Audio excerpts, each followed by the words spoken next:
You have 24 minutes until your core body temperature drops so low your heart stops. Your ship is currently being crushed by millions of tons of ice like a soda can.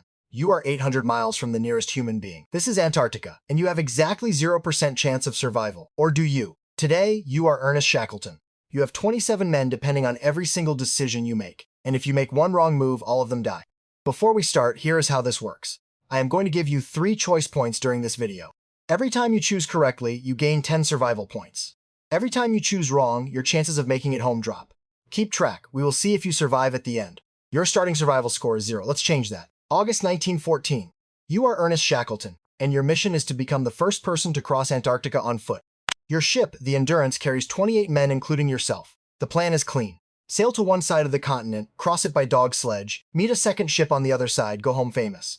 On December 5, 1914, you leave the whaling station at South Georgia Island. It is the last time any of you will touch land for 497 days. 2 days later, you hit ice, heavy pack ice, way more than expected for the season. The local whalers warned you.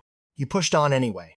By January 18, 1915, the Endurance is locked in, completely trapped in the Weddell sea pack ice. You try everything. Chisels, saws, your crew hacking at the ice around the hull for weeks. Nothing works. The ice is stronger than your ship.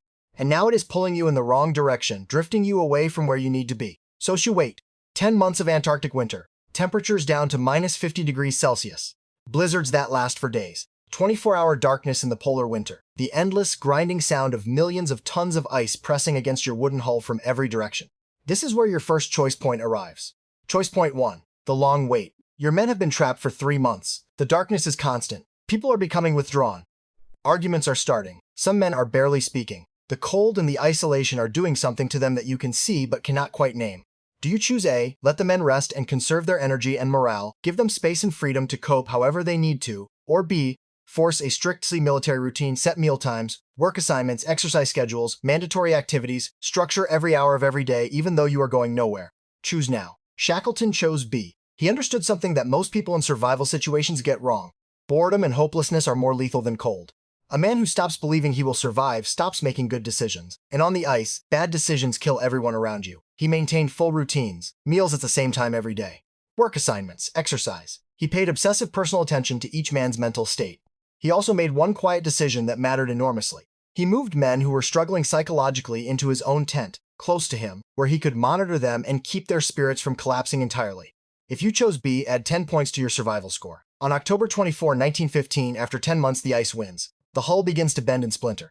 Crew members later described the sound of the timbers breaking as like heavy fireworks, like the blasting of guns. Freezing water starts rushing in. You walk through your ship one final time. She is going, boys. It is time to get off. 28 men climb onto the ice. You watch the Endurance sink beneath the surface. Now there is no ship. There is the ice, 3 small lifeboats you managed to save, limited supplies, and 27 people who are looking at you. You wait again. 5 more months on the ice, sleeping in tents on a floating platform that could crack open underneath you at any moment. Eating seal meat and penguin. Your sleep bags are made of reindeer hide and they have soaked through with moisture, which means every night you are sleeping inside what is essentially a wet animal carcass. Your frostbitten hands can barely hold your tools. Your feet are going numb. In April 1916, the ice begins breaking up. You launch the boats. Choice point 2. The rowboat journey. You are about to spend 17 days crossing 800 miles of open ocean in a boat that is 20 feet long. The Southern Ocean is the most dangerous stretch of water on Earth. Waves regularly reach 30 meters high. Spray freezes the moment it touches anything. Your navigator Frank Worsley is doing calculations in a lurching wet boat with hands so cold he can barely hold a pencil. He gets only 4 opportunities to take a proper star reading in 17 days because the sky is almost constantly overcast. One of your men has frostbite so severe in his feet that you privately do not believe he will make it. Do you trust the navigation, push forward, and commit fully to the route Worsley is plotting? Or do you second guess him, slow down, and try to find a safer way? Choose now. Shackleton trusted Worsley completely. Total trust in the person with the expertise, no micromanaging, no second guessing driven by fear. Worsley navigated by dead reckoning and 4-star sightings over 17 days across 800 miles of open ocean, and he landed you within a few miles of exactly where he said he would. If you chose to trust the navigator, add 10 points. You reach South Georgia Island on May 10, 1916, but you land on the wrong side. The whaling station, the only help on the island, is on the other side of a mountain range that has never been mapped by any human being.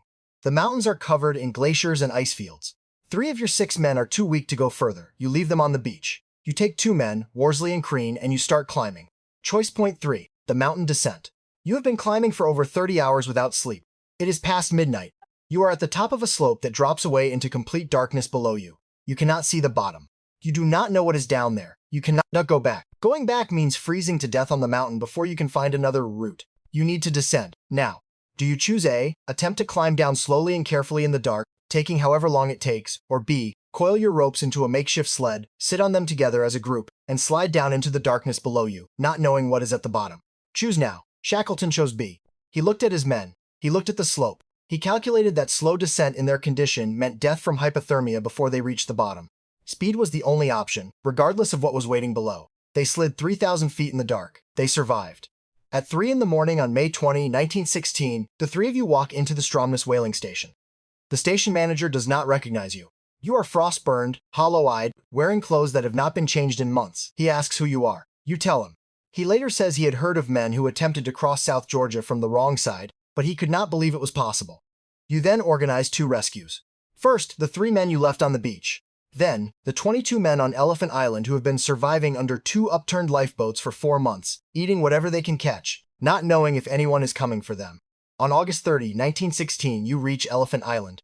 Every man is alive, not one person died. 28 men went into this situation, 28 men came out of it. 2 years in Antarctica, a crushed and sunken ship, 5 months on a drifting ice floe, 17 days in a 20-foot boat across the most dangerous ocean on Earth, and 36 hours of climbing an unmapped mountain range in total darkness and then sliding off it into nothing. 0 deaths. Now let's count your score. If you chose B for the routine, 10 points. If you trusted the navigator, 10 points. If you chose to slide, 10 points. Maximum score is 30. 30 points. You are Ernest Shackleton. You brought everyone home. 20 points. You survived, but it was close. Someone nearly didn't make it because of your hesitation at a critical moment. 10 points or fewer. You didn't make it. You are still out there on the ice somewhere, and no one is coming. The reason every man survived is not luck. It is that Shackleton made the right call at every single one of those moments. Not because he was superhuman, but because he understood one thing that most people in a crisis get completely wrong. The goal is not to survive today. The goal is to still be making good decisions in 2 years. This has been Could You Survive? New videos every week putting you inside history's most impossible situations. If you got 30 points and made it off the ice, subscribe. Because next time, the situation is just as bad. See you then.